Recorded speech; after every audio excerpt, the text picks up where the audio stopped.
ಓಂ ಶಾಂತಿ. ಮುರಳಿಯ ದಿನಾಂಕ 20/5/2022. ಇಂದಿನ ಮುರಳಿಯಲ್ಲಿ ಶಿವತಂದೆಯವರು ವಿಶೇಷವಾಗಿ ಒಂದು ಮಾತನ್ನು ತಿಳಿಸ್ತಾ ಇದ್ದಾರೆ. ನಾನು ಬಹುರೂಪಿಯಾಗಿದ್ದೇನೆ. ಅಂದರೆ ಸಂಗಮ ಯುಗದಲ್ಲಿ ಏಕಕಾಲದಲ್ಲಿ ನಾನು ಅನೇಕ ರೀತಿಯ ಕರ್ತವ್ಯಗಳನ್ನು ನಿಭಾಯಿಸುತ್ತೇನೆ. ಒಂದೇ ಸಮಯದಲ್ಲಿ ಭಕ್ತರಿಗೆ, ಜ್ಞಾನಿಗಳಿಗೆ, ಮಕ್ಕಳಿಗೆ ಅವರಿಗೆ ಬೇಕಾದ ರೀತಿಯಲ್ಲಿ, ಅವರಿಗೆ ಬೇಕಾದ ಸಂಬಂಧದಿಂದ ಅನುಭವ ಮಾಡಿಸ್ತೇನೆ. ಅದಕ್ಕಾಗಿಯೇ ಜನ ಆ ಭಗವಂತನಿಗೆ ಸರ್ವವ್ಯಾಪಿ ಅಂತ ಹೇಳಿಬಿಟ್ರು. ವಿಶೇಷವಾಗಿ ಬಾಬಾ ಇಲ್ಲಿ ತಿಳಿಸ್ತಾ ಇದ್ದಾರೆ, ನಾನು ಇಲ್ಲಿ ಬಂದು ಮುರಳಿ ನುಡಿಸುವಾಗಲೂ ಸಹ ಒಂದು ವೇಳೆ ಮಕ್ಕಳು ಪರಮಧಾಮದಲ್ಲಿ ನನ್ನನ್ನು ನೆನಪು ಮಾಡಿದರೆ ಅವರಿಗೆ ಪರಮಧಾಮದಲ್ಲಿಯೇ ನಾನಿದ್ದೇನೆ ಎಂಬ ಅನುಭವ ಮಾಡಿಸ್ತೇನೆ. ಏಕಕಾಲದಲ್ಲಿ ಒಂದು ಕಡೆ ಭಕ್ತರಿಗೆ ಸಾಕ್ಷಾತ್ಕಾರ ಮಾಡಿಸ್ತೀನಿ, ಒಂದು ಕಡೆ ಮಕ್ಕಳಿಗೆ ನನ್ನ ಸಂಘದ ಅನುಭವ ಮಾಡಿಸ್ತೀನಿ, ಮತ್ತೊಂದು ಕಡೆ ಇಲ್ಲಿ ಮುರಳಿನೂ ನುಡಿಸ್ತಾ ಇರ್ತೀನಿ. ಇಲ್ಲಿ ಬಂದು ಮುರಳಿ ನುಡಿಸುವಾಗ ಪರಮಧಾಮ ಖಾಲಿ ಇದೆ ಅಂತ ಯಾರೂ ತಿಳ್ಕೋಬಾರದು. ಮುರಳಿ ನುಡಿಸುವ ಸಮಯದಲ್ಲೂ ಸಹ ಯಾರಾದರೂ ಶಿವಬಾಬಾವ್ರನ್ನ ಪರಮಧಾಮದಲ್ಲಿ ನೆನಪು ಮಾಡ್ತಾ ಇದ್ದರೆ ಅವರಿಗೂ ನನ್ನ ಸಂಘದ ಅನುಭವ, ನಾನು ಜೊತೆಗಿದ್ದೀನಿ ಎಂಬ ಅನುಭವ, ನನ್ನಿಂದ ಶಕ್ತಿ ಗುಣಗಳ ಪ್ರಾಪ್ತಿಯ ಅನುಭವ ನಾನು ಮಾಡಿಸ್ತಾ ಇರ್ತೀನಿ. ಒಬ್ಬ ಮನುಷ್ಯನೇ, ಒಬ್ಬನೇ ಆದಂತಹ ವ್ಯಕ್ತಿ 10 ಜನರ ಜೊತೆಗೆ ಚೆಸ್ ಆಡ್ತಾನೆ. 10 ಜನರ ಜೊತೆಗೆ ಒಬ್ಬನೇ ಚೆಸ್ ಆಡಬೇಕಾದ್ರೆ ಅವನ ಬುದ್ಧಿ ಎಷ್ಟರ ಮಟ್ಟಿಗೆ ಇರಬಹುದು? ಹಾಗಾದರೆ ಶಿವಬಾಬಾ ಬುದ್ಧಿವಂತರಿಗೂ ಬುದ್ಧಿದಾತ ಅಂದರೆ ಅವನು ಏಕಕಾಲದಲ್ಲಿ ಎಷ್ಟು ಜನರ ಇಚ್ಛೆಗಳನ್ನು ಪೂರ್ಣ ಮಾಡಬಹುದು ಎಂಬುದನ್ನು ನಾವು ಇಲ್ಲಿ ವಿಚಾರ ಮಾಡಬೇಕಾಗ್ತದೆ. ಎಲ್ಲರ ಇಚ್ಛೆಗಳನ್ನು ಪೂರ್ಣ ಮಾಡುವಂತಹ, ಎಲ್ಲರಿಗೂ ಬೇಕಾದ ರೀತಿಯ ಅನುಭವ ಮಾಡಿಸುವಂಥ ಶಕ್ತಿ ಆ ಪರಮಾತ್ಮ ತಂದೆಯಲ್ಲಿ ಇದೆ.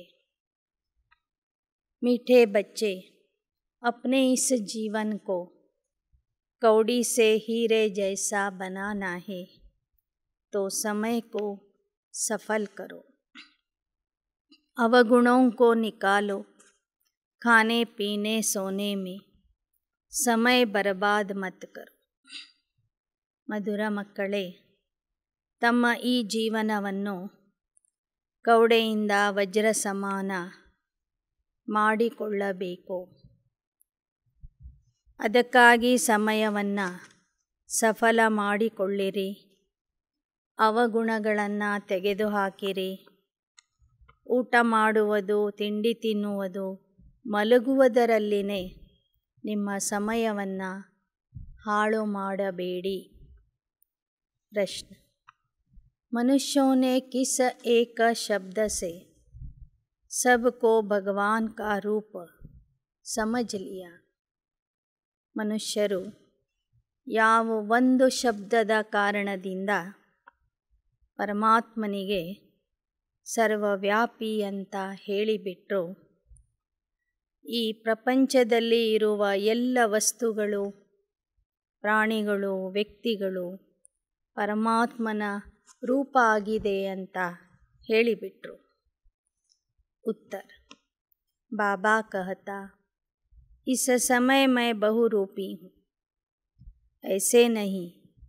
यहाँ जब मुरली चलाता तो परम धाम खाली हो जाता। मुझे तो इस समय बहुत काम करने पड़ते हैं, बहुत सर्विस चलती। बच्चों को, भक्तों को साक्षात्कार कराना पड़ता है। इस समय मैं बहुरूपी हूँ। इसी एक शब्द से मनुष्यों ने कहा यह सब भगवान के ರೂಪ ಬಾಬಾ ಹೇಳ್ತಾರೆ, ಸಂಗಮ ಯುಗದಲ್ಲಿ ನಾನು ಬಹುರೂಪಿ ಆಗಿದ್ದೇನೆ. ಇಲ್ಲಿ ಮುರಳಿ ಹೇಳುವಾಗಲೂ ಪರಮಧಾಮದಿಂದ ಅನೇಕರಿಗೆ ಅನುಭವ ಮಾಡಿಸ್ತೀನಿ. ಇಲ್ಲಿ ಬರ್ತೀನಿ ಅಂದರೆ ಪರಮಧಾಮ ಖಾಲಿ ಇರ್ತದೆ ಅಂತ ಅರ್ಥ ಅಲ್ಲ.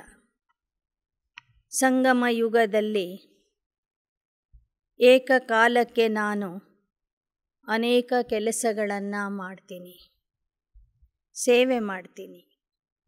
ಮಕ್ಕಳಿಗೆ, ಭಕ್ತರಿಗೆ ಸಾಕ್ಷಾತ್ಕಾರ ಮಾಡಿಸ್ತೀನಿ.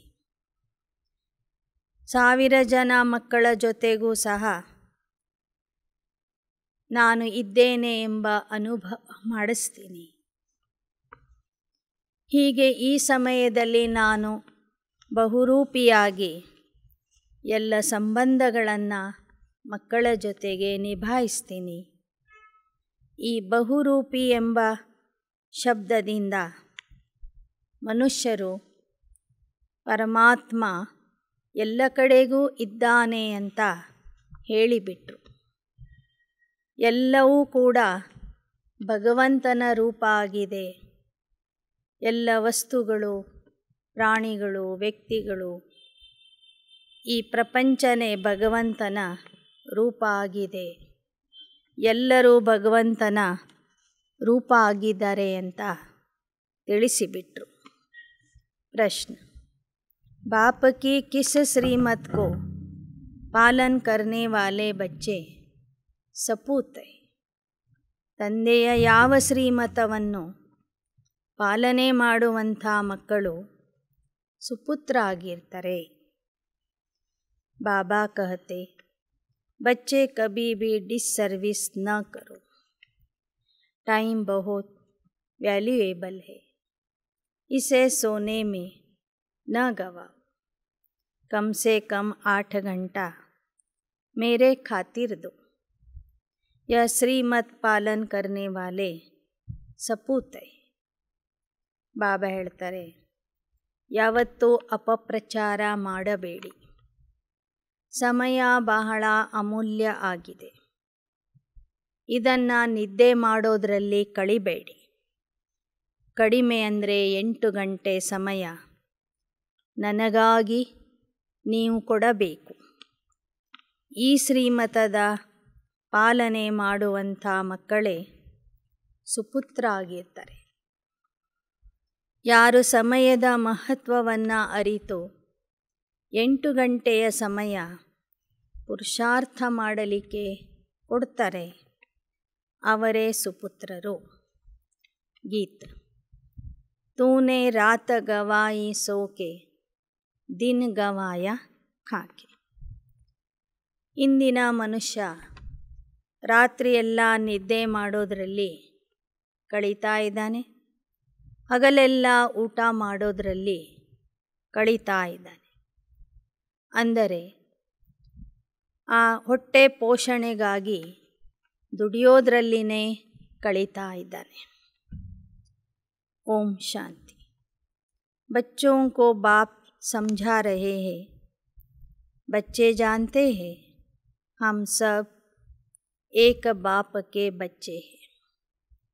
हमारे शरीर का बाप तो है ही शारीरिक, लेकिन आत्मा जो अशरीरी है उसका बाप भी ಅಶರೀರಿ. ನಮ್ಮ ದೇಹಕ್ಕೆ ಒಬ್ಬರು ತಂದೆ ಇದ್ದಾರೆ, ಅವರು ದೈಹಿಕ ತಂದೆ. ಒಳಗಿರುವ ಆತ್ಮ ಅಶರೀರಿ ಆಗಿರುವ ಕಾರಣ ಅಶರೀರಿ ಆತ್ಮಗಳ ತಂದೆ ಪರಮಾತ್ಮನೂ ಸಹ ಅಶರೀರಿ ಆಗಿದ್ದಾನೆ ಅಥವಾ ವಿದೇಹಿ ಆಗಿದ್ದಾನೆ। बेहद के बाप से बेहद का सुख का वर्षा मिलता है। अभी शुरू होता है जो त्रेता अंत्य तक चलता है। ಸಂಗಮ ಯುಗದಲ್ಲಿ ನಮಗೆ ಬೇಹದ್ದಿನ ತಂದೆಯಿಂದ ಬೇಹದ್ದಿನ ಆಸ್ತಿ ದೊರೀತಾ ಇದೆ। ಈಗಿಂದಲೇ ಆ ಆಸ್ತಿ ನಮಗೆ ಸಿಗ್ತಾ ಹೋಗ್ತದೆ। ಸಂಗಮ ಯುಗದಲ್ಲೂ ಸಹ ತಂದೆಯಿಂದ ಸುಖ, ಶಾಂತಿ, ಗುಣಗಳು ಮತ್ತು ಶಕ್ತಿಗಳ ಆಸ್ತಿ ಸಿಗ್ತದೆ। ಹಾಗೂ ಭವಿಷ್ಯದ ಸತ್ಯ ತ್ರೇತಾಯುಗದಲ್ಲಿ ಎಲ್ಲ ರೀತಿಯ ಆಸ್ತಿ ಸಿಗುತ್ತೆ। ಸುಖ, ಶಾಂತಿ, ಪವಿತ್ರತೆ, ಆಯುಷ್ಯ, ಆರೋಗ್ಯ, ಭಾಗ್ಯ, ವೈಭವ ಎಲ್ಲವೂ ಸಿಗ್ತದೆ। भविष्य 21 जन्मों की प्रारब्ध के लिए पुरुषार्थ कर रहे। ನೀವೆಲ್ಲ ಮಕ್ಕಳು ಭವಿಷ್ಯದ 21 ಜನ್ಮಗಳ ಸಲುವಾಗಿ 21 ಜನ್ಮಗಳ ಪ್ರಾರಬ್ಧಕ್ಕಾಗಿ पुरुषार्थ ಮಾಡ್ತಿದ್ದೀರಿ। फिर बाद में हद का शुरू होता बेहद का पूरा हो जाता है। 21 ಜನ್ಮಗಳವರೆಗೆ ಬೇಹದ್ದಿನ ಆಸ್ತಿ ಸಿಗ್ತದೆ। ನಂತರ ಹದ್ದಿನ ಆಸ್ತಿ ಪ್ರಾರಂಭವಾಗ್ತದೆ। हम बेहद के बाप को याद करते आए हैं आधा कल्प से। हद के बाप से हद का वर्षा, बेहद के बाप से बेहद का वर्षा मिलता है। ಯಾವಾಗ ಬೇಹದ್ದಿನ ತಂದೆ ಕೊಟ್ಟಂಥ ಆಸ್ತಿ ಕಳ್ಕೊಂಡು ಬಿಡ್ತೀವಿ ತ್ರೇತಾಯುಗದ ನಂತರ, ಅಂದಿನಿಂದ ನಾವು ಬೇಹದ್ದಿನ ತಂದೆಯಾದಂತಹ ಪರಮಾತ್ಮನನ್ನು ನೆನಪು ಮಾಡ್ತಾ ಬರ್ತೀವಿ। ಬಾಪ್ ಕಹತೆ ಹಮ್ ಆತ್ಮಾಯೇ ಭಾಯಿ ಭಾಯಿ ತುಮ್ ಸಬ್ आपस में ब्रदर्स हो। जब मनुष्य सृष्टि की रचना रची जाती तो भाई बहन हो जाते। ಬಾಬಾ ಹೇಳ್ತಾರೆ, ನೀವೆಲ್ಲರೂ ಆತ್ಮಿಕ ಸಂಬಂಧದಿಂದ ಸೋದರ ಸೋದರರಾಗಿದ್ದೀರಿ। ಯಾವಾಗ ಮಾನವ ಸೃಷ್ಟಿಯ ರಚನೆ ಆಗ್ತದೆ ಆಗ ನೀವು ಜೀವಾತ್ಮರಾಗ್ತೀರಿ, ದೇಹ ಸಹಿತವಾಗಿ ಪಾತ್ರಧಾರಿಗಳಾಗ್ತೀರಿ। ಆಗ ನೀವು ಸೋದರ ಸೋದರಿ ಆಗ್ತೀರಿ। पीछे फिर परिवार बढ़ता जाता है। काका, चाचा, मामा सब पीछे होते। ಮೊದಲು ಸಂಗಮ ಯುಗದಲ್ಲಿ ಸಹೋದರ ಸಹೋದರಿ ಆಗ್ತೀರಿ। ಸತ್ಯತ್ರೇತಾಯುಗದಲ್ಲಿ ಚಿಕ್ಕದಾದಂಥ ಪರಿವಾರ ಇರ್ತದೆ। ಅಲ್ಲಿ ಮಾವ, ಚಿಕ್ಕಪ್ಪ, ದೊಡ್ಡಪ್ಪ, ಸೋದರ ಮಾವ ಈ ಥರ ಯಾರೂ ಇರೋದಿಲ್ಲ। ದ್ವಾಪರ ಯುಗದಿಂದ ದೇಹಧಾರಿಗಳ ಸಂಬಂಧ ಬೆಳೀತಾ ಹೋಗ್ತದೆ।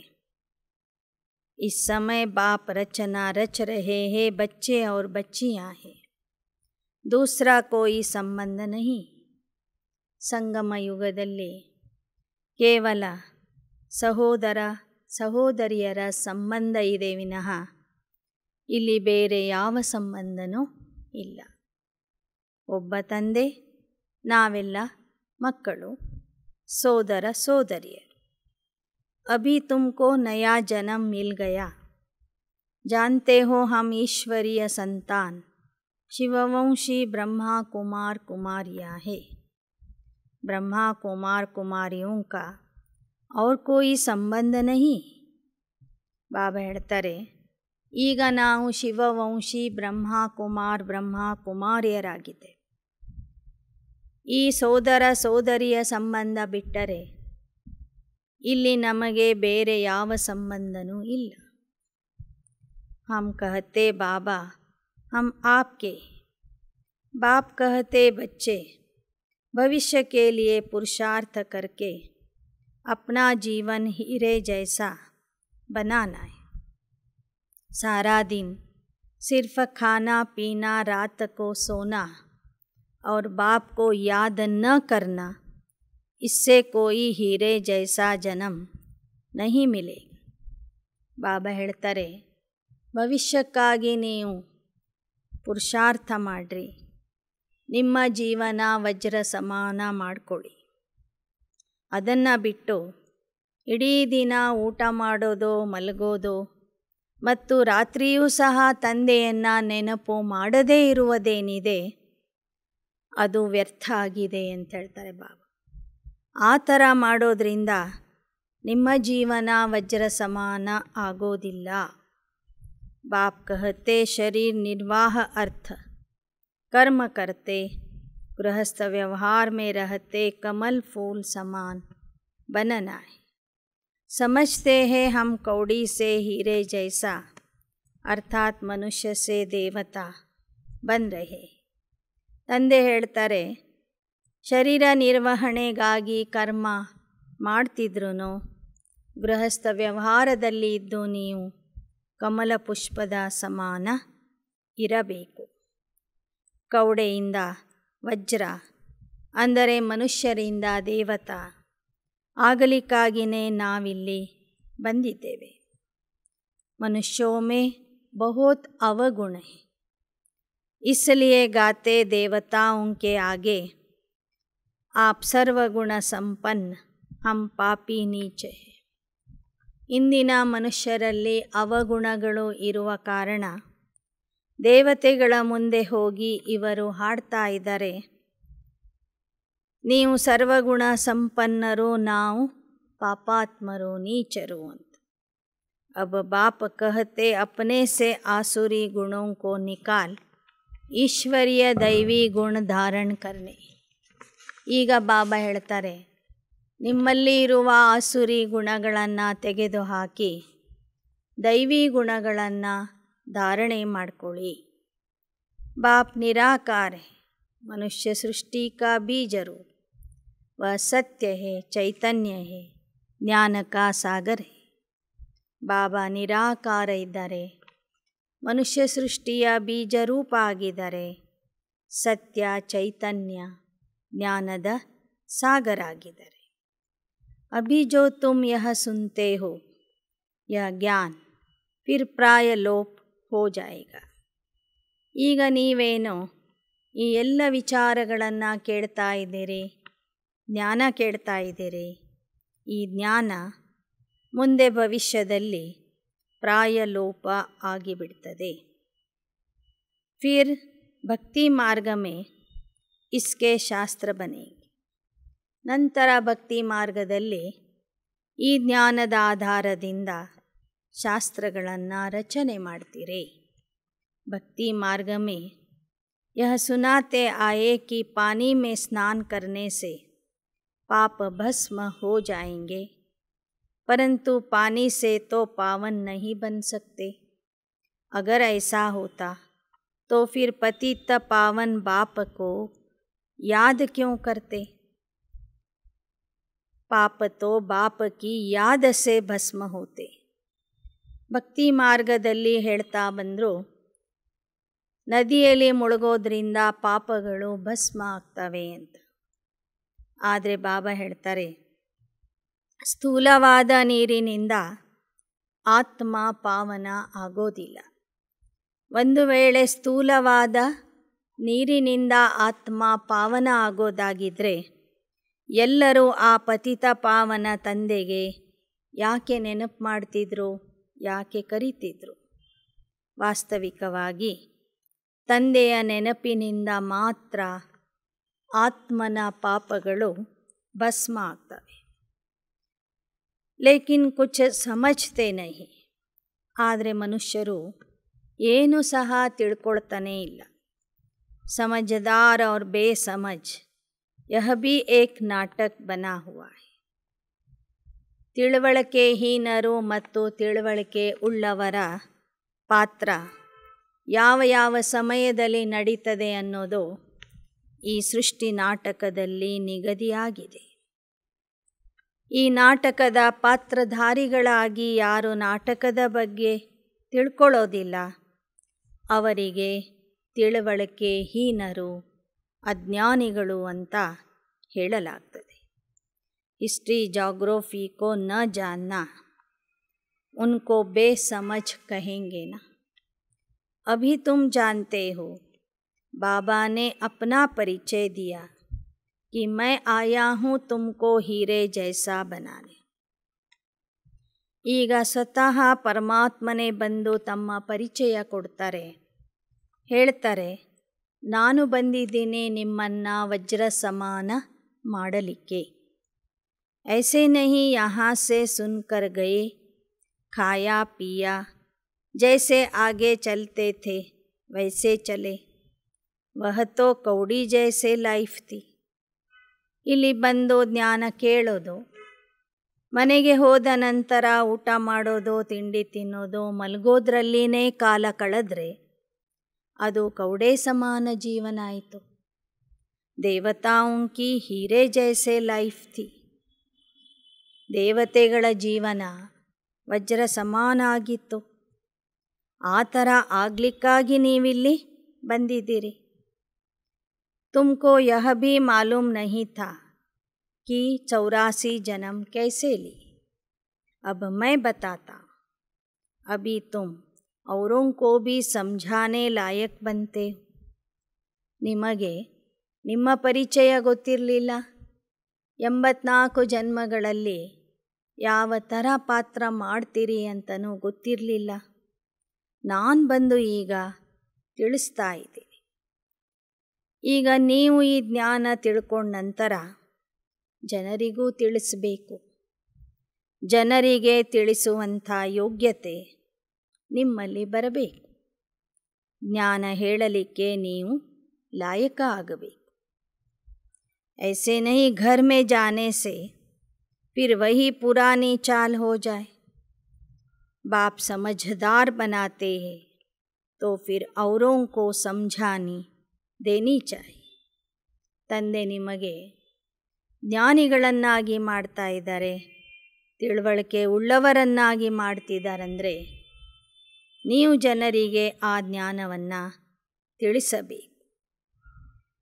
ಕೇವಲ ಇಲ್ಲಿ ಬಂದು ಮುರಳಿ ಕೇಳಿ ಮನೆಗೆ ಹೋಗಿ ಮಲ್ಕೊಳ್ಳೋದಲ್ಲ, ಸೇವೆ ಮಾಡಬೇಕು ಅಂತ ಹೇಳ್ತಿದ್ದಾರೆ ಬಾಬಾ। ಶಿಕ್ಷಾ ಪಾಕರ್ ಫಿರ್ ಔರೋಂ ಕೋ ಶಿಕ್ಷಾ ದೋ। ಇಲ್ಲಿಯ ಶಿಕ್ಷಣ ಪಡ್ಕೊಂಡ ನಂತರ ನೀವು ಅನೇಕರಿಗೆ ಈ ಶಿಕ್ಷಣವನ್ನು ಕೊಡಬೇಕು। बाप का परिचय देने के लिए जाना पड़ता है। बेहद का बाप तो सबका एक ही है। सभी धर्म वाले उनको पुकारते हैं, हे परमात्मा, हे प्रभु। ऐसे कोई नहीं होगा जो परमात्मा को याद नहीं करता होगा। ಬೇಹದ್ದಿನ ತಂದೆ ಸರ್ವರಿಗೂ ತಂದೆ ಆಗಿದ್ದಾರೆ ಅನ್ನೋದನ್ನು ಎಲ್ಲರಿಗೂ ತಿಳಿಸ್ರಿ। ಎಲ್ಲ ಧರ್ಮದವರು ಸಹ ಅವನನ್ನು ನೆನಪು ಮಾಡ್ತಾರೆ। ಹೇ ಪರಮಾತ್ಮ, ಭಗವಂತ, ಪ್ರಭು, ಈಶ್ವರ ಅಂತ ಕರೀತಾರೆ। ಪ್ರಪಂಚದಲ್ಲಿ ಅವನನ್ನು ನೆನಪು ಮಾಡದೇ ಇರ್ತಕ್ಕಂಥವರು ಒಬ್ಬರೂ ಇಲ್ಲ ಅಂತ ಹೇಳ್ತಾರೆ ಬಾಬಾ। एक को सभी याद करते, क्योंकि सभी धर्म वालों का बाप एक ही है। बाप से वर्षा पाने के सभी हकदार है। ಬಾಬಾ ಹೇಳ್ತಾರೆ, ಎಲ್ಲ ಧರ್ಮದವರು ಅವನನ್ನು ನೆನಪು ಮಾಡ್ತಾರೆ।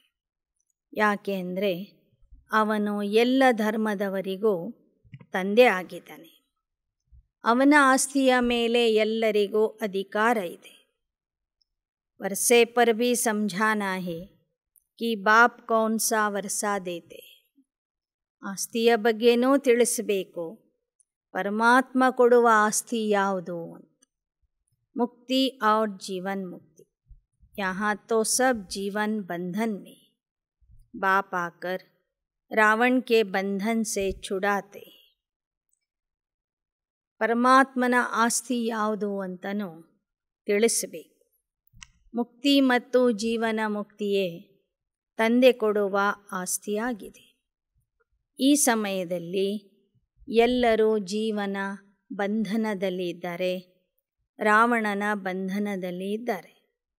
ಪರಮಾತ್ಮ ಬಂದು ಆ ಬಂಧನದಿಂದ ಎಲ್ಲರನ್ನೂ ಬಿಡಿಸ್ತಾರೆ. ಯಹ ತೋ ಸಬ್ ರಾವಣ ರಾಜ್ಯ ಮೇ ಹೈ, ದೇಹ ಅಭಿಮಾನಿ ಹೈ, ದೇವತಾಯೇ देही अभिमानी होने से जानते हैं हम आत्मा एक शरीर छोड़ दूसरा लेते हैं. ಈ ಸಮಯದಲ್ಲಿ ಎಲ್ಲರೂ ರಾವಣ ರಾಜ್ಯದಲ್ಲಿ ಇದ್ದಾರೆ, ದೇಹ ಅಭಿಮಾನಿಯಾಗಿದ್ದಾರೆ. ದೇವತೆಗಳು ಮಾತ್ರ ಆತ್ಮ ಅಭಿಮಾನಿಯಾಗಿರ್ತಾರೆ. ಆ ಕಾರಣದಿಂದ ಅವರಿಗೆ ತಿಳಿತದೆ ನಾವು ಒಂದು ಶರೀರ ಬಿಟ್ಟು ಇನ್ನೊಂದು ಶರೀರದಲ್ಲಿ ಹೋಗ್ತೇವೆ ಅಂತ. ದೇಹ ಬಿಡುವಾಗ ಅವರಿಗೆ ಗೊತ್ತಾಗ್ತದೆ. ಹಗೂರತೆಯಿಂದ ಖುಷಿಯಿಂದ ಒಂದು ದೇಹ ಬಿಡ್ತಾರೆ, ಮತ್ತೊಂದು ದೇಹವನ್ನು ಪಡ್ಕೊಳ್ತಾರೆ. ಸಿರ್ಫ ಪರಮಾತ್ಮಕೋ ನಹಿ ಜಾನ್ತೆ. ಆದರೆ ದೇವತೆಗಳು ಪರಮಾತ್ಮನನ್ನು ತಿಳ್ಕೊಂಡಿರೋದಿಲ್ಲ. ನ ಸೃಷ್ಟಿ ಚಕ್ರಕ್ಕೋ ಜಾನ್ತೆ. ಸೃಷ್ಟಿ ಚಕ್ರದ ಬಗ್ಗೆನೂ ಜ್ಞಾನ ಅವರಿಗೆ ಗೊತ್ತಿರೋದಿಲ್ಲ. ತ್ರಿಕಾಲದರ್ಶಿ ತೋ ಸಿರ್ಫ ತುಮ್ ಬ್ರಾಹ್ಮಣ ಹಿ ಬಂತೆ. ಸಂಗಮ ಯುಗದ ಬ್ರಾಹ್ಮಣರು ಮಾತ್ರ ನೀವು ತ್ರಿಕಾಲದರ್ಶಿಗಳು ಆಗಿದ್ದೀರಿ. ಬಾಬಾ ನಿಮ್ಮನ್ನು ತ್ರಿಕಾಲದರ್ಶಿಯನ್ನಾಗಿ ಮಾಡಿದ್ದಾರೆ. जब देवताएं त्रिकालदर्शी नहीं तो उनकी वंशावली भी त्रिकालदर्शी नहीं होते. उनमें यह ज्ञान नहीं रहता तो फिर दूसरों में यह कहाँ से आएगा. देने वाला भी एक ही. ದೇವತೆಗಳೇ ತ್ರಿಕಾಲದರ್ಶಿ ಆಗಿರೋದಿಲ್ಲ ಅಂದರೆ ಅವರ ವಂಶದಲ್ಲಿ ಬರುವಂತಹ ಇತರ ದೇವತೆಗಳು, ದ್ವಾಪರ ಕಲಿಯುಗದ ಮನುಷ್ಯರು, ಅವರಿಗೂ ತ್ರಿಕಾಲ ಜ್ಞಾನ ಗೊತ್ತಿರೋದಿಲ್ಲ. ಯಹ ಸಹಜ ಜ್ಞಾನ ದೇನೆ ವಾಲಾ ಏಕ ಹಿ. ಮತ್ತೆ ತ್ರಿಕಾಲದ ಜ್ಞಾನ ಕೊಡಲಿಕ್ಕಾಗಿ ಪರಮಾತ್ಮನೇ ಬರಬೇಕಾಗ್ತದೆ. ಅವನೊಬ್ಬನೇ ಈ ಸಹಜ ರಾಜಯೋಗದ ಜ್ಞಾನ ಮತ್ತು ಸೃಷ್ಟಿಯ ತ್ರಿಕಾಲ ಜ್ಞಾನ ಬಂದು ಕೊಡ್ತಾನೆ. देवी देवता धर्म का शास्त्र भी तो होना चाहिए. ड्रामा अनुसार उन्हों को फिर शास्त्र बनाने पड़ते. ದ್ವಾಪರ ಯುಗದಲ್ಲಿ ದೇವತಾ ಧರ್ಮದ ಶಾಸ್ತ್ರಗಳನ್ನು ಭಕ್ತರು ನಾಟಕದ ಅನುಸಾರವಾಗಿ ರಚನೆ ಮಾಡ್ತಾರೆ. ಯಾಕೆ ಅಂದರೆ ಅಲ್ಲಿಯವರೆಗೆ ಯಾವ ಶಾಸ್ತ್ರ ಗ್ರಂಥಗಳು ಇರೋದಿಲ್ಲ. ದ್ವಾಪರ ಯುಗದಿಂದ ಭಕ್ತಿ ಮಾರ್ಗದಲ್ಲಿ ಶಾಸ್ತ್ರಕಾರರು ಅಥವಾ ಭಕ್ತರು ದೇವತಾ ಧರ್ಮದ ಶಾಸ್ತ್ರ ಅಂಥೇಳಿ ಭಗವದ್ಗೀತೆಯ ರಚನೆ ಮಾಡ್ತಾರೆ. ಗೀತಾ, ಭಾಗವತ್ ಆದಿ ಸಬ್ ಐಸೆ ಹಿ ಫಿರ್ ಬನೆ. ಭಗವದ್ಗೀತೆ, ಭಾಗವತ, ಮಹಾಭಾರತ, ರಾಮಾಯಣ ಈ ಎಲ್ಲ ಗ್ರಂಥಗಳು ಸಹ ಮತ್ತೆ ಈ ಕಲ್ಪದಲ್ಲಿ ಹೇಗೆ ರಚನೆ ಮಾಡಿದರೋ ಹಾಗೆಯೇ ರಚನೆ ಮಾಡ್ತಾರೆ. ಗ್ರಂಥ भी ऐसा बनेंगे.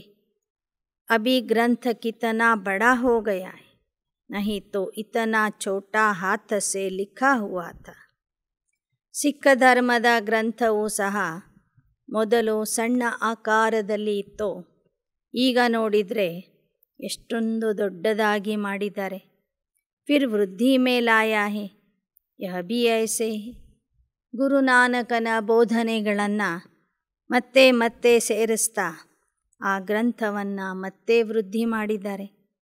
ಹಾಗೆಯೇ ಭಾರತೀಯರ ಶಾಸ್ತ್ರಗಳು, ಗ್ರಂಥಗಳು ಸಹ ಮೂಲತಃ ಸಣ್ಣ ಆಕಾರದಲ್ಲಿ ಇದ್ದಿದ್ದನ್ನು ಅನೇಕರು ತಮ್ಮ ವಿಚಾರಗಳು, ಅಭಿಪ್ರಾಯಗಳನ್ನು ಬರಿತಾ ಬರಿತಾ ಆ ಶಾಸ್ತ್ರಗಳನ್ನು ವೃದ್ಧಿ ಮಾಡಿದ್ದಾರೆ. ಫಿರ್ ಉನ್ಕೋ ಶಾರ್ಟ್ ಕಿಯಾ ಜಾತಾ ಹೈ. ಬಾಬಾ ಬಂದು ಮತ್ತೆ ಎಲ್ಲ ವೇದ, ಶಾಸ್ತ್ರ, ಪುರಾಣಗಳ ಸಾರವನ್ನು ಸಂಕ್ಷಿಪ್ತವಾಗಿ 2 ಅಕ್ಷರ ಮೇ ಕಹತೆ, 2 ಅಕ್ಷರದಲ್ಲಿ ಅದನ್ನು ತಿಳಿಸ್ತಾರೆ. ಮನ್ ಮನಾಭವ.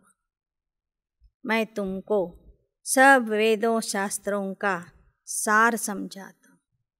ಭಕ್ತಿಯ ಪ್ರಾರಂಭದಲ್ಲಿ ಎಲ್ಲ ಗ್ರಂಥಗಳು ಭಗವದ್ಗೀತೆ ಎಲ್ಲ ಚಿಕ್ಕ ಚಿಕ್ಕ ರೂಪದಲ್ಲಿ ಇರ್ತವೆ. ನಿಧಾನಕ್ಕೆ ಅದನ್ನು ವಿಸ್ತಾರ ಮಾಡ್ತಾ ಹೋಗ್ತಾರೆ. ಕೊನೆಗೆ ಮತ್ತೆ ಬಾಬಾ ಬಂದು ಎಲ್ಲವನ್ನು ಸಾರ ರೂಪದಲ್ಲಿ ತಿಳಿಸಿಕೊಡ್ತಾರೆ. ಮನ್ಮನಾ ಭವ ಮಧ್ಯಾಜೀ ಭವ ಅಂತ. ತುಮಕೋ सब वेदों शास्त्रों का सार समझाता हूँ. जरूर नाम तो लेना पड़ेगा ना. फलाने शास्त्र में यह है. वह कोई धर्म का शास्त्र नहीं. ಆದರೆ ಉದಾಹರಣೆ ಹೇಳುವಾಗ ಬಾಬಾ ಆ ಗ್ರಂಥದ ಅಥವಾ ಶಾಸ್ತ್ರದ ಹೆಸರನ್ನು ಹೇಳ್ತಾರೆ.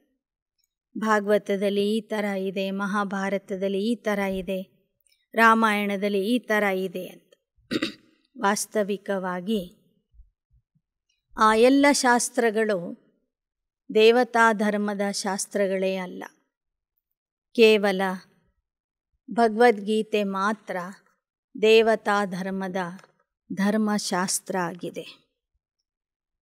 ಬಾಕಿ ವಹ ಕಿಸ್ ಧರ್ಮ ಕೆ ಶಾಸ್ತ್ರ ಹೇ ಕಬ್ ಸಿದ್ಧ ನಹಿ ಕರ್ ಸಕ್ತೆ. ಉಳಿದ ಗ್ರಂಥಗಳು ಶಾಸ್ತ್ರಗಳೆಲ್ಲ ಭಕ್ತಿ ಮಾರ್ಗದ ಶಾಸ್ತ್ರಗಳಾಗಿವೆ, ಹಿಂದೂ ಧರ್ಮದ ಶಾಸ್ತ್ರಗಳಾಗಿವೆ. ಆದರೆ ಧರ್ಮಶಾಸ್ತ್ರಗಳಲ್ಲ ಅವು. ಭಗವದ್ಗೀತೆಯ ಮರಿಗಳು ಆಗಿವೆ. ಭಾರತ್ ಕಾ ಶಾಸ್ತ್ರ ಏಕ ಹಿ ಗೀತಾ ಹೈ, ಸರ್ವಶಾಸ್ತ್ರ ಶಿರೋಮಣಿ. जिस गीता से बाप आकर भारत को स्वर्ग बनाते. ಭಾರತದ ಧರ್ಮಶಾಸ್ತ್ರ, ದೇವತಾ ಧರ್ಮದ ಧರ್ಮಶಾಸ್ತ್ರ ಭಗವದ್ಗೀತೆ ಆಗಿದೆ. ಅದರ ಮಹತ್ವವನ್ನು ನೀವೀಗ ತಿಳ್ಕೊಂಡಿದ್ದೀರಿ. ಆ ಗೀತಾ ಜ್ಞಾನದಿಂದ ಪರಮಾತ್ಮ ಈ ಭಾರತವನ್ನು ಸ್ವರ್ಗ ಮಾಡ್ತಾರೆ. भारत के शास्त्र को मान बहुत मिलता है, परंतु गीता का भगवान कौन था उनको न जानने के कारण झूठा कसम उठाते हैं. ಭಾರತದ ಈ ಧರ್ಮಶಾಸ್ತ್ರ ಆಗಿರುವಂತಹ ಭಗವದ್ಗೀತೆಗೆ ಬಹಳಷ್ಟು ಗೌರವ ಇದೆ, ಮಾನ್ಯತೆ ಇದೆ. ಆದರೆ ಅದನ್ನು ಹೇಳಿದವರು ಯಾರು ಅಂತ ಎಲ್ಲರೂ ಮರ್ತು ಬಿಟ್ಟಿದ್ದಾರೆ. ಅದನ್ನು ತಿಳ್ಕೊಳ್ಳದೇ ಇರುವ ಕಾರಣ ಕೃಷ್ಣನಿಗೆ ಪರಮಾತ್ಮ ಅಂತ ತಿಳಿದು ನ್ಯಾಯಾಲಯದಲ್ಲಿ ಪ್ರತಿಜ್ಞೆ ಮಾಡುವಾಗ ಭಗವಂತನಿಗೆ ಸಾಕ್ಷಿಯಾಗಿ ಇಟ್ಕೊಂಡು ನಾನು ಪ್ರತಿಜ್ಞೆ ಮಾಡ್ತೀನಿ ಅಂತ ಜನ ಹೇಳ್ತಾ ಇದ್ದಾರೆ. ಭಗವಾನ್ ನೇ ತೋ ಐಸೆ ಕಹಾ ನಹಿ ಕಿ ಮೈ ಸರ್ವವ್ಯಾಪಿ ಹೂಂ. ಪ್ರತಿಜ್ಞೆ ಮಾಡೋರು ಹೇಳ್ತಾರೆ ಪರಮಾತ್ಮನಿಗೆ ಹಾಜಿರ್ ನಾಜಿರ್ ಅಂತ ತಿಳ್ಕೊಂಡು ನಾನು ಪ್ರತಿಜ್ಞೆ ಮಾಡ್ತೀನಿ ಅಂತ. ಆದರೆ ಪರಮಾತ್ಮ ಆ ಥರ ನಾನು ಸರ್ವವ್ಯಾಪಿ ಆಗಿರೋದಿಲ್ಲ ಅಂತ ಹೇಳ್ತಾನೆ. ಸರ್ವವ್ಯಾಪಿ ಆಗಿದ್ದೇನೆ ಅಂತ ಎಲ್ಲೂ ಹೇಳಿಲ್ಲ. ಬಚ್ಚೇನೇ ಪ್ರಶ್ನೆ ಪೂಛಾ, शिव बाबा जब इधर आते हैं मुरली चलाते तो क्या परम धाम में भी है? बाबा कहते इस समय हमको बहुत काम करने पड़ते हैं. ಒಬ್ಬರು ಪ್ರಶ್ನೆ ಕೇಳಿದರು. ಶಿವಬಾಬಾ ಮಧುಬನದಲ್ಲಿ ಬಂದು ಮುರಳಿ ನುಡಿಸುವಾಗ ಪರಮಧಾಮ ಖಾಲಿ ಇರ್ತದೇನು? ಬಾಬಾ ಹೇಳ್ತಾರೆ ಪರಮಧಾಮ ಖಾಲಿ ಇದ್ರೂ ನಾನು ಏಕಕಾಲದಲ್ಲಿ ಅನೇಕ ಕಾರ್ಯಗಳನ್ನು ಮಾಡ್ತೀನಿ. ಯಾವ ಮಕ್ಕಳು ನನ್ನನ್ನು ಪರಮಧಾಮದಲ್ಲಿ ನೆನಪು ಮಾಡ್ತಾರೆ ಅವರಿಗೆ ನಾನು ಅದೇ ಥರದ ಅನುಭವ ಮಾಡಿಸ್ತೀನಿ. बच्चों को भक्तों को साक्षात्कार कराता, बहुत सर्विस चलती. इस समय मैं बहुरूपी अक्षर से मनुष्यों ने समझा सब उनके रूप है. ಈ ಸಮಯದಲ್ಲಿ ನಾನು ಬಹುರೂಪಿ ಆಗಿದ್ದೇನೆ. ಈ ಒಂದು ಅಕ್ಷರದಿಂದ ಮನುಷ್ಯರು ತಿಳ್ಕೊಂಡಿದ್ದಾರೆ ಈ ಜಗತ್ತಿನಲ್ಲಿ ಇರುವ ಎಲ್ಲ ವಸ್ತುಗಳು ಪರಮಾತ್ಮನ ರೂಪ ಆಗಿದೆ ಅಂಥೇಳಿ, ಪರಮಾತ್ಮನ ಸ್ವರೂಪ ಆಗಿದೆ. ಮಾಯಾ ಉಲ್ಟಾ ಲಟ್ಕಾ ದೇತಿ ಫಿರ್ ಬಾಪ್ ಸುಲ್ಟಾ ಬನಾತೆ.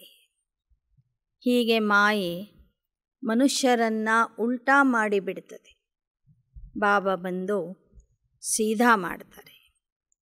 ಅಬ್ ಬಾಪ್ पुरुषार्थ करा रहे, कोई मनुष्य ऐसा पुरुषार्थ करा न सके जो तुमको बाप करा रहे. ಹೀಗೆ ಮುಕ್ತಿ ಜೀವನ್ ಮುಕ್ತಿಗೆ ಹೋಗುವ ಪುರುಷಾರ್ಥ ತಂದೆ ಮಕ್ಕಳಿಂದ ಮಾಡಿಸ್ತಾ ಇದ್ದಾರೆ. ಬೇರೆ ಯಾವ ದೇಹಧಾರಿಗಳು ಇಂತಹ ಪುರುಷಾರ್ಥವನ್ನು ಜನರಿಂದ ಮಾಡಿಸೋದಿಲ್ಲ.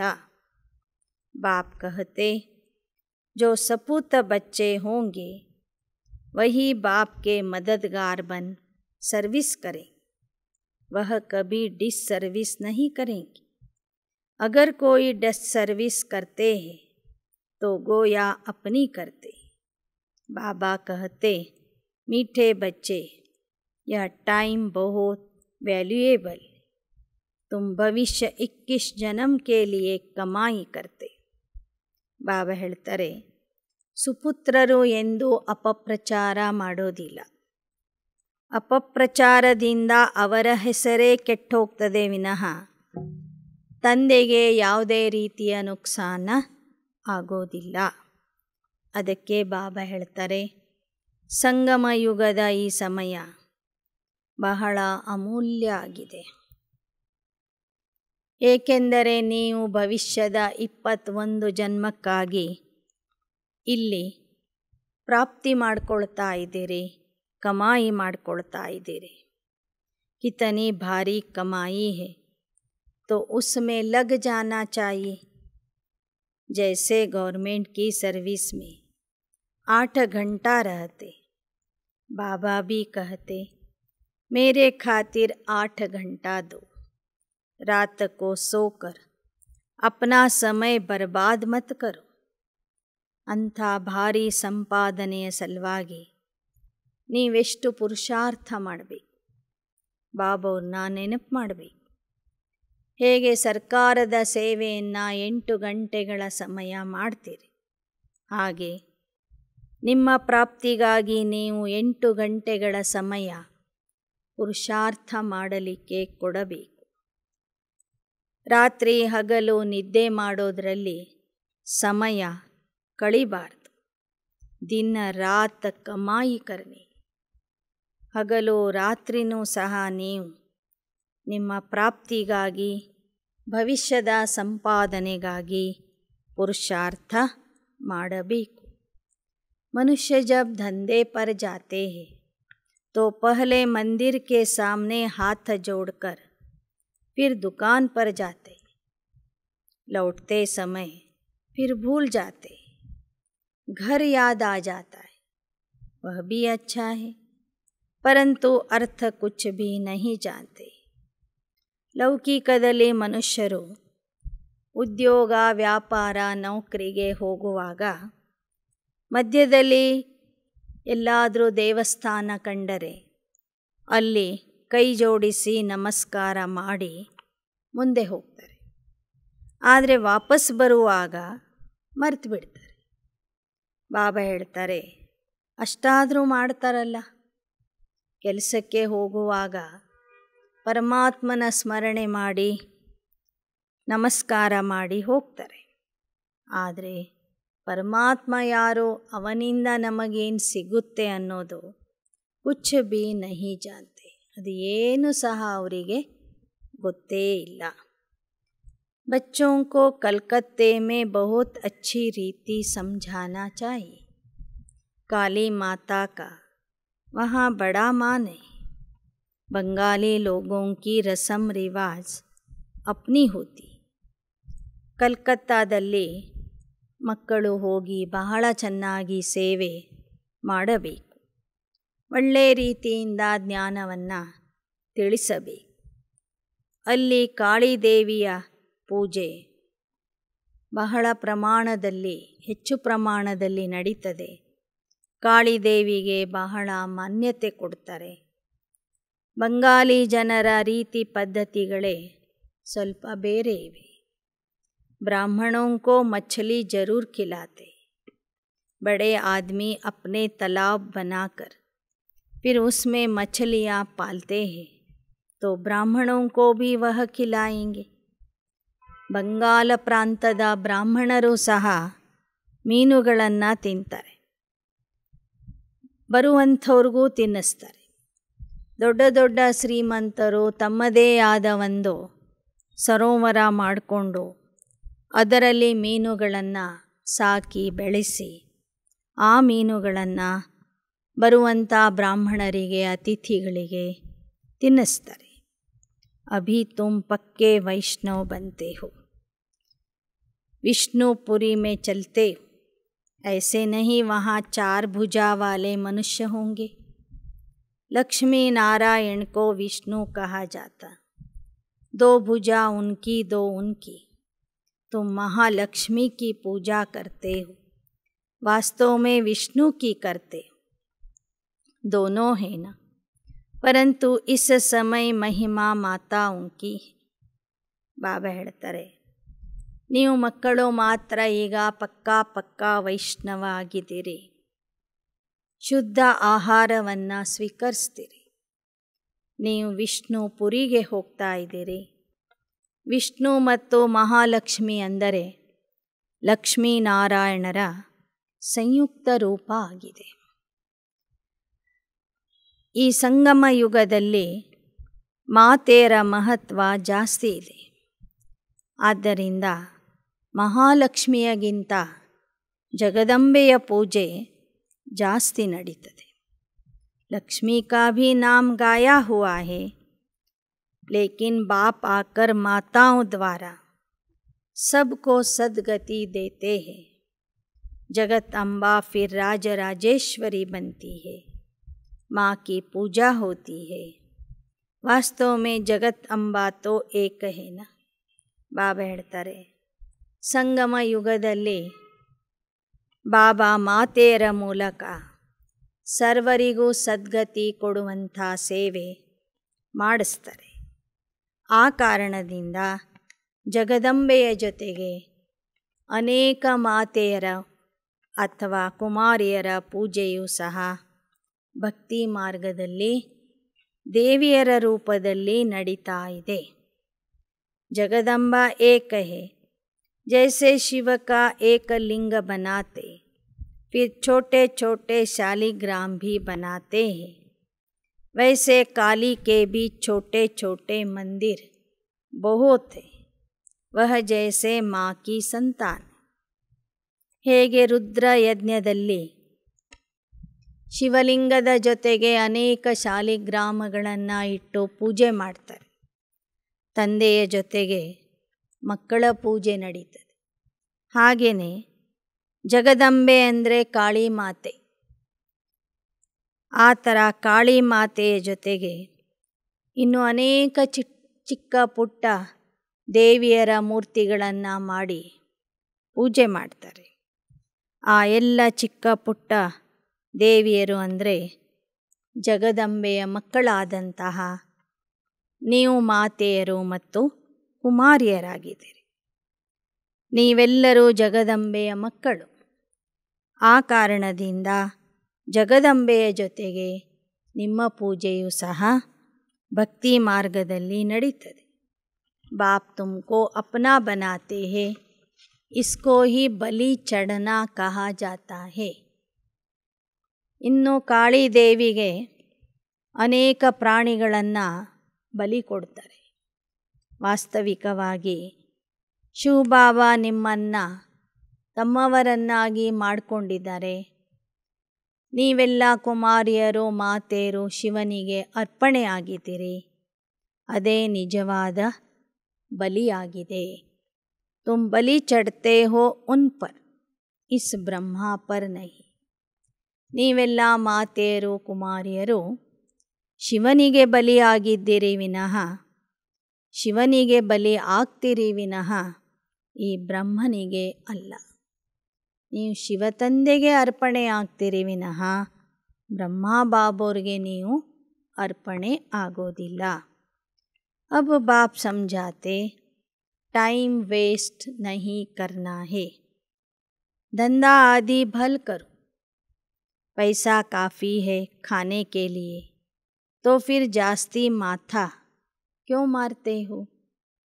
हाँ, शिव बाबा के यज्ञ में देते हो तो जैसे विश्व की सेवा में लगाते हो. बाबा कहेंगे सेंटर्स बनाओ जहाँ यह बच्चियाँ मनुष्य को देवता बनाने का रास्ता बता. ಬಾಬಾ ಹೇಳ್ತಾರೆ, ಸಂಗಮ ಯುಗದ ಸಮಯ ಬಹಳ ಅಮೂಲ್ಯ ಆಗಿದೆ. ಈ ಸಮಯವನ್ನು ನೀವು ವ್ಯರ್ಥವಾಗಿ ಕಳಿಬಾರದು. ಭಲೆ ನಿಮ್ಮ ಉದ್ಯೋಗ ವ್ಯಾಪಾರನೂ ಮಾಡಿರಿ, ಆದರೆ ಹೆಚ್ಚಿನ ಗಮನ ಪುರುಷಾರ್ಥಕ್ಕೆ ಕೊಡಬೇಕು. ಯಾರ ಹತ್ತಿರ ಸಾಕಷ್ಟು ಹಣ ಇದೆಯೋ ಅವರು ಮತ್ತೆ ಹಣ ಗಳಿಸೋದಕ್ಕಾಗಿ ಸಮಯವನ್ನು ಕೊಡಬಾರದು, ಸಮಯವನ್ನು ವ್ಯರ್ಥ ಮಾಡಬಾರದು. ಇನ್ನೇನು ಗಳಿಸಿದ್ದನ್ನು ಶಿವತಂದೆಯ ಯಜ್ಞಕ್ಕೆ ಕೊಡ್ತೀರಿ ಅಂದರೆ ಅದು ಸಫಲ ಆಗ್ತದೆ. ಹಣ ಇದ್ದವರು ಸೇವಾ ಕೇಂದ್ರಗಳನ್ನು ಸ್ಥಾಪನೆ ಮಾಡ್ತಾ ಹೋಗ್ರಿ. ಅಲ್ಲಿ ಕುಮಾರಿಯರು ಇದ್ದು ಮನುಷ್ಯರನ್ನು ದೇವತಾ ಮಾಡುವ ಸೇವೆ ಮಾಡ್ತಾರೆ. ಮನುಷ್ಯರಿಂದ ದೇವತಾ ಆಗುವ ಮಾರ್ಗ ತೋರಿಸ್ತಾರೆ. बहुतों का कल्याण हो जाएगा. बाप कहते लाख करोड़ कमाओ परंतु काम ऐसा करो जिससे भारत पावन बने, ಎವರ್ ಹೆಲ್ದಿ ಬನೆ. ನೀವು ಒಂದು ಸೇವಾ ಕೇಂದ್ರವನ್ನು ಸ್ಥಾಪನೆ ಮಾಡಿಕೊಟ್ರೆ ಆ ಕೇಂದ್ರದಿಂದ ಅನೇಕ ಆತ್ಮರ ಕಲ್ಯಾಣ ಆಗ್ತದೆ. ಬಾಬಾ ಹೇಳ್ತಾರೆ, ಭಲೆ ಲಕ್ಷ ಲಕ್ಷ ಹಣ ಗಳಿಸ್ರಿ, ಕೋಟಿ ಕೋಟಿ ಹಣ ಗಳಿಸ್ರಿ, ಆದರೆ ಅದರಿಂದ ಈ ಭಾರತವನ್ನು ಸ್ವರ್ಗ ಮಾಡುವಂಥ ಕೆಲಸ ಮಾಡಿರಿ. ಭಾರತವನ್ನು ಪಾವನ ನಿರೋಗಿ ಭಾರತವನ್ನಾಗಿ ಮಾಡುವಂಥ ಸೇವೆಗೆ ಆ ಹಣವನ್ನು ಖರ್ಚು ಮಾಡಿರಿ. वहाँ भी अभी की प्रारब्ध तुम भोगते हो, तुम्हारा एक एक पैसा हीरे समान है, इनसे भारत ಸ್ವರ್ಗ बनता है. ಭವಿಷ್ಯದ ಪ್ರಾರಬ್ಧಕ್ಕಾಗಿ ನೀವು ಈಗ ಪುರುಷಾರ್ಥ ಮಾಡ್ತಿದ್ದೀರಿ. ಇಲ್ಲಿ ಮಾಡಿದ್ದನ್ನು ಅಲ್ಲಿ ಪಡ್ಕೊಳ್ತೀರಿ. ನಿಮ್ಮ ಒಂದೊಂದು ಪೈಸೆಯೂ ಸಹ ವಜ್ರ ಸಮಾನ ಆಗಿದೆ. ಆ ಪೈಸೆಯಿಂದ ಭಾರತ ಸ್ವರ್ಗ ಆಗ್ತಿದೆ. ಬಾಕಿ ಜೋ ಬಚೇಗಾ ವಹ ತೋ ಖತಮ್ ಹೋ ಜಾಯೇಗಾ. ಇನ್ನು ನೀವು ಹಾಗೇ ಉಳಿಸ್ಕೊಂಡ್ರೆ ಅದೆಲ್ಲವೂ ಕೊನೆ ಸಮಯಕ್ಕೆ ಖತಮ್ ಆಗಿಬಿಡ್ತದೆ. ಜೋ ಕುಚ್ ಪೈಸಾ ಬಚೆ ಇಸ್ ಸರ್ವಿಸ್ ಮೇ ಲಗಾ, ಯಾ ಬಡೇ ತೇ ಬಡಿ ಹಾಸ್ಪಿಟಲ್. ಬಾಬಾ ಹೇಳ್ತಾರೆ, ನಿಮ್ಮ ಹತ್ರ ಏನಿದೆಯೋ ಹಣ ಉಳಿದಿದೆಯೋ ಅದನ್ನು ಸೇವೆಗಾಗಿ ಉಪಯೋಗ ಮಾಡಿ. ಇದು ದೊಡ್ಡಾತಿ ದೊಡ್ಡ ಆಸ್ಪತ್ರೆಯಾಗಿದೆ. ಕೈ ಗರೀಬ್ ಬಚ್ಚೆ ಕಹತೆ ಹಮ್ 8 ಆನಾ ದೇತೆ, ಮಕಾನ್ ಮೇ ಈಟ್ ಲಗಾ ದೋ. हम जानते हैं यहाँ से मनुष्य एवर हेल्दी बनेगी, यहाँ तो ढेर आएंगे, क्यों ऐसे लगेगी जो कब नहीं देखी हो. तो कितनी खुशी रहनी चाहिए कि हम क्या से क्या बनते. ಇನ್ನು ಬಡವರು ತಮ್ಮ 1 ರೂಪಾಯಿ 8 ಆಣೆಯನ್ನು ಬಾಬನ ಮನೆ ಕಟ್ಟಿಸ್ಲಿಕ್ಕೆ ಕೊಡ್ತಾರೆ. ಯಾಕೆ ಅಂದರೆ ಅವರಿಗೂ ತಿಳಿದಿದೆ ಈ ಸೇವಾ ಕೇಂದ್ರದಿಂದ ಅನೇಕರಿಗೆ ಆರೋಗ್ಯ ಭಾಗ್ಯ ಸಿಗಲಿದೆ ಅಂತ. ಮುಂದೆ ರಾಶಿ ರಾಶಿ ಜನ ಬಾಬನ ಮನೆಗೆ ಬರೋರಿದ್ದಾರೆ, ಸರತಿಯಲ್ಲಿ ನಿಲ್ಲೋರಿದ್ದಾರೆ. ಅಂಥ ಒಂದು ಸೇವಾ ಕೇಂದ್ರವನ್ನು ನಾವು ಸ್ಥಾಪನೆ ಮಾಡ್ತೀವಿ ಅಂದರೆ ನಮ್ಮಲ್ಲಿ ಎಷ್ಟು ಖುಷಿ ಇರಬೇಕು. ಬಾಬನ ಮನೆಯಿಂದ ಎಷ್ಟು ಆತ್ಮರ ಕಲ್ಯಾಣ ಆಗ್ತದೆ. ಕಲ್ಯಾಣ ಮಾಡಲಿಕ್ಕೆ ನಾವು ನಿಮಿತ್ತ ಆಗ್ತೀವಂದರೆ ನಾವು ಎಲ್ಲಿಂದ ಎಲ್ಲಿಗೆ ಹೋಗ್ತಿದ್ದೀವಿ, ಏನಿದ್ದವರು ಏನು ಆಗ್ತಿದ್ದೀವಿ ಎಂಬುದನ್ನು ವಿಚಾರ ಮಾಡಿರಿ. बाप तो निराकार ज्ञान का सागर है, वह इस रथ में प्रवेश करते तो बच्चों को बहुत रहम दिल बनना चाहिए. बाबा निराकार ಜ್ಞಾನ ಸಾಗರ ಆಗಿದ್ದಾರೆ. ಬ್ರಹ್ಮಾರವರ ರಥದಲ್ಲಿ ಪ್ರವೇಶ ಮಾಡ್ತಾರೆ.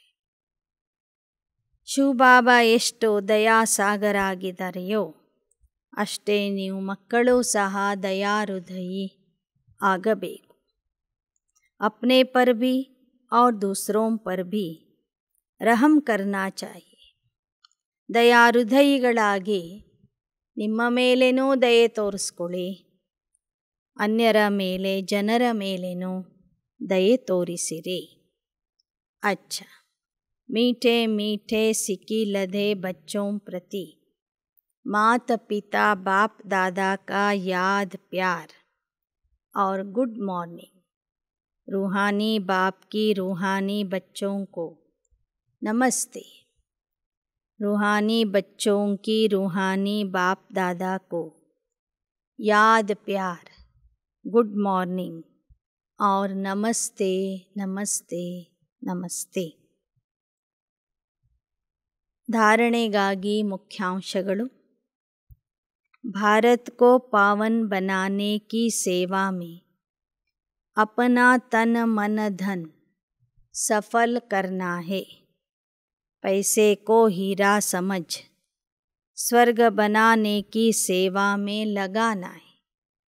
व्यर्थ नहीं गवाना है. ಭಾರತವನ್ನು ಪಾವನ ಮಾಡುವಂತಹ ಸೇವೆಯಲ್ಲಿ ತಮ್ಮ ತನು ಮನ ಧನವನ್ನು ಸಫಲ ಮಾಡಿಕೊಳ್ಳಬೇಕು. ನಿಮ್ಮ ಒಂದೊಂದು ಪೈಸೆಯೂ ಸಹ ವಜ್ರ ಅಂತ ತಿಳಿದು ಸ್ವರ್ಗ ಸ್ಥಾಪನೆಯ ಕಾರ್ಯಕ್ಕೆ ಅದನ್ನು ತೊಡಗಿಸಬೇಕು. ವ್ಯರ್ಥವಾಗಿ ಕಳಿಬಾರದು. ಎರಡನೇದು, भविष्य 21 जन्मों की प्रारब्ध बनाने के लिए दिन रात कमाई जमा करनी है. समय बर्बाद नहीं करना है. शरीर को भूलने का पुरुषार्थ करना है. ಭವಿಷ್ಯ 21 ಜನ್ಮದ ಪ್ರಾರಬ್ಧವನ್ನು ಪಡಿಬೇಕಾದರೆ ಸಂಗಮ ಯುಗದಲ್ಲಿ ಹಗಲು ರಾತ್ರಿ ಪುರುಷಾರ್ಥ ಮಾಡಬೇಕು, ಸಂಪಾದನೆ ಮಾಡಿಕೊಳ್ಳಬೇಕು. ಸಮಯವನ್ನು ಹಾಳು ಮಾಡಬಾರದು. ದೇಹವನ್ನು ಮರೆಯುವ ಪುರುಷಾರ್ಥ ಮಾಡಬೇಕು. वरदान. अकाल तख्त सो दिल तख्त नशीन बन. स्वराज्य के नशे में रहने वाले प्रकृति जीत माया जीत भव. ಅಕಾಲ ಸಿಂಹಾಸನಧಾರಿ ಸೋ ತಂದೆಯ ಹೃದಯ ಸಿಂಹಾಸನಧಾರಿಯಾಗಿ ಸ್ವರಾಜ್ಯದ ನಶೆಯಲ್ಲಿ ಇರಬೇಕು. ಪ್ರಕೃತಿ ಜೀತ ಮಾಯಾಜೀತ ಆಗಬೇಕು. ಅಕಾಲ್ ತಖ್ತ ನಶೀನ್ ಆತ್ಮ सदा रूहानी नशे में रहती है. जैसे राजा बिना नशे के राज्य नहीं चला सकता, ऐसे आत्मा यदि स्वराज्य के नशे में नहीं तो कर्म इंद्रियों रूपी प्रजा पर राज्य नहीं कर सकती. इसलिए अकाल तख्त नशीन सो दिल तख्त नशीन बनो और इसी रूहानी नशे में रहो तो कोई भी विघ्न व समस्या आपके सामने आ नहीं सकती है. ಅಕಾಲ ಸಿಂಹಾಸನಧಾರಿ ಆತ್ಮ ಸದಾ ಆತ್ಮಿಕ ನಶೆಯಲ್ಲಿ ಇರುತ್ತಾರೆ. ಹೇಗೆ ರಾಜ ತನ್ನ ರಾಜ್ಯದ ನಶೆಯಲ್ಲಿ ಇದ್ದರೆ ಮಾತ್ರ ರಾಜ್ಯವನ್ನು ಆಳ್ತಾನೆ. ತಾನು ರಾಜ ಎಂಬ ನಶೆಯಲ್ಲಿ ಇರ್ತಾನೆ. ಹಾಗೆ ಸ್ವರಾಜ್ಯ ಅಧಿಕಾರಿ ಮಕ್ಕಳು ಸ್ವರಾಜ್ಯದ ನಶೆಯಲ್ಲಿ ಇದ್ದರೆ ಮಾತ್ರ ಕರ್ಮ ಇಂದ್ರಿಯ ರೂಪಿ ಪ್ರಜೆಗಳ ಮೇಲೆ ರಾಜ್ಯ ಆಳ್ತಾರೆ. ಆದ್ದರಿಂದ ಮೊದಲು ಅಕಾಲ ತಖ್ತ ನಶಿ ಅಂದರೆ ಆತ್ಮ ನೀವು ಸ್ವರಾಜ್ಯ ಅಧಿಕಾರಿ ಆಗಿರಿ. ಆಗ ತಂದೆಯ ಹೃದಯ ಸಿಂಹಾಸನ ಅಧಿಕಾರಿ ಆಗ್ತೀರಿ. ಸ್ವರಾಜ್ಯ ಅಧಿಕಾರಿ ಸೋ ಭವಿಷ್ಯದ ವಿಶ್ವ ರಾಜ್ಯ ಅಧಿಕಾರಿ ಎಂಬ ನಶೆಯಲ್ಲಿ ಯಾರು ಇರ್ತಾರೆ ಅವರ ಮುಂದೆ ವಿಘ್ನಗಳು ಸಮಸ್ಯೆಗಳು ಬರೋದಿಲ್ಲ. ಪ್ರಕೃತಿ और ಮಾಯಾ भी ವಾರ್ ನಹಿ ಕರ್ ಸಕ್ತೆ. ಅವರ ಮೇಲೆ ಪ್ರಕೃತಿ ಆಗಲಿ ಮಾಯೆ ಆಗಲಿ ಆಕ್ರಮಣ ಮಾಡೋದಿಲ್ಲ. ತೋ ತಖ್ತ ನಶೀನ್ ಬನನ ಅರ್ಥಾತ್ ಸಹಜ ಪ್ರಕೃತಿ ಜೀತ್ ಮಾಯಾ ಜೀತ ಬನನ. ಹೀಗೆ ಸಂಗಮ ಯುಗದಲ್ಲಿ ಸ್ವರಾಜ್ಯ ಅಧಿಕಾರಿ ಆಗೋದು ಅಂದರೆ ಅಕಾಲ ತಖ್ತ ಅಕಾಲ ಸಿಂಹಾಸನಧಾರಿಯಾಗೋದು, ತಂದೆಯ ಹೃದಯ ಸಿಂಹಾಸನಧಾರಿಯಾಗೋದು ಅಂದ್ರೇ ಭವಿಷ್ಯದಲ್ಲಿ ವಿಶ್ವ ರಾಜ್ಯ ಅಧಿಕಾರಿ ಆಗುವುದು. ಯಾರು ಸಂಗಮ ಯುಗದಲ್ಲಿ ಅಕಾಲ ಸಿಂಹಾಸನಧಾರಿಯಾಗಿರ್ತಾರೆ ಮತ್ತು ಪರಮಾತ್ಮನ ಹೃದಯ ಸಿಂಹಾಸನಧಾರಿಯಾಗಿರ್ತಾರೆ ಅವರು ಸಹಜವಾಗಿಯೇ ಪ್ರಕೃತಿ ಜೀತ ಮತ್ತು ಮಾಯಾಜೀತ ಆಗ್ತಾರೆ. अच्छा श्लोगन. संकल्पों की सिद्धि प्राप्त करनी है तो आत्मशक्ति की उड़ान भरते रहो. ಸಂಕಲ್ಪಗಳ ಸಿದ್ಧಿಯ ಪ್ರಾಪ್ತಿ ಮಾಡ್ಕೋಬೇಕಾದ್ರೆ ಆತ್ಮಶಕ್ತಿಯಿಂದ ಹಾರ್ತಾ ಇರಬೇಕು. ಯಾವ ಮಕ್ಕಳು ಆತ್ಮಿಕ ಶಕ್ತಿಯಿಂದ ಸದಾ ಹಾರುವ ಕಲೆಯಲ್ಲಿ ಹಾರ್ತಾ ಇರ್ತಾರೆ ಅವರ ಎಲ್ಲ ಸಂಕಲ್ಪಗಳು ಸಿದ್ಧಿಯಾಗ್ತವೆ. ಓಂ ಶಾಂತಿ.